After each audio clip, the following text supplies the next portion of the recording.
દાંતીવાડાના પાંથાવાડામાં વિદ્યાર્થીઓ સાથે છેતરપિંડી। પાંથાવાડાના 7 જેટલા વિદ્યાર્થીઓને જીએનએમમાં એડમિશનની લાલચ આપી ઓરિજિનલ ડોક્યુમેન્ટ લઈ બ્લેકમેલ કરાયાની પોલીસ મથકે અરજી અપાઈ। દાંતીવાડાના લાખનાસર ગામના પિયુષ ડાભી અને અલ્પેશ ડાભી નામના શખ્સે વિદ્યાર્થીઓના ઓરિજિનલ ડોક્યુમેન્ટ છીનવી લીધાના આક્ષેપ।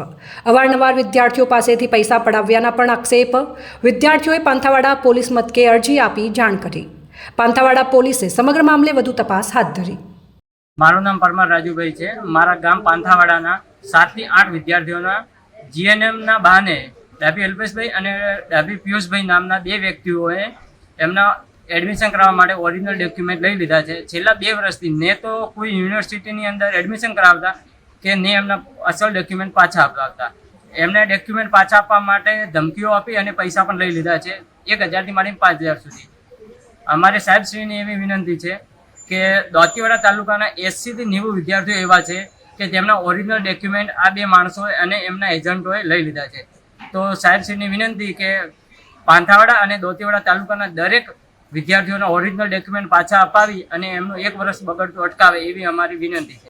મારું નામ ચૌહાણ પિન્ટુભાઈ પોપટભાઈ, ગામ પાંથાવાડા। અમને ડાભી પિયુષભાઈ અને ડાભી અલ્પેશભાઈ તરફથી જીએનએમ કરવા માટે કીધું હતું। તેઓ અમને ગાડીમાં રાજકોટ પણ લઈ ગયા હતા। ત્યાં અમને 2 દિવસના સ્કેન કરવા માટે ડોક્યુમેન્ટ લીધા અને પછી પરત કરવાનું કીધું હતું, પણ અમે 1 મહિના પછી પણ માગ્યા તો પણ આપ્યા અને હાલ 1.5 વર્ષ પછી માગ્યા તો તેમને અમારી જોડેથી અવારનવાર પૈસા ઉઘરાણી કરી અને કોલ કરીએ તો ધમકીઓ આપે અને તમારાથી થાય એમ કરી લો એમ કહે છે અને અમારી જોડેથી 1000થી માંડીને 5000 રૂપિયા સુધી પૈસા ઉઘરાવ્યા છે। હાલ સુધી કોઈ ડોક્યુમેન્ટો હતો પતો નથી। એટલા માટે પાંથાવાડા પોલીસ સ્ટેશન આપણે એટલું જ કહેવું છે કે અમારા ડોક્યુમેન્ટ જલ્દીથી જલ્દી મળી રહે એટલા માટે અમારું 1 વર્ષનું ભવિષ્યનું મારું નામ પરાડિયા છોગાજી જોમાજી છે। એવો અમે પોથાવાડા ગામના વતની છીએ અને અમારા ડોક્યુમેન્ટ લઈ લીધા છે। ડાભી બળવંતભાઈ એમના પુત્રએ લીધા છે। મારા પુત્ર પરાડિયા પિન્ટુભાઈ છોગાજીના જેઓ લઈ લીધા છે, તેઓ પાછા આપતા નથી અને પૈસાની વારંવાર માગણીઓ કરે છે। પૈસા પણ આપ્યા તો પણ એ લોકો પાછા ડોક્યુમેન્ટ નથી આપતા, નથી પૈસા આપતા।